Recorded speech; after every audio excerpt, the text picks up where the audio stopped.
নমস্কার সম্মানিত ভিউয়ার্স, আপনারা কেমন আছেন? আমি আবারও ফিরে এলাম আপনাদের জন্য একটি নতুন ওয়াল আর্ট নিয়ে। এই কাজটি আমি করেছি কলকাতার রাজপথের পাশে একটি বাংলো বাড়িতে। এখানে টেরাকোটার দেবদেবীর মূর্তির সুন্দর কাজ ছিল।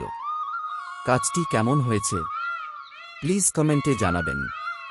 আমার চ্যানেলটাকে সাপোর্ট করবেন, লাইক, শেয়ার ও সাবস্ক্রাইব করতে ভুলবেন না। নমস্কার, আমার পাশে থাকবেন।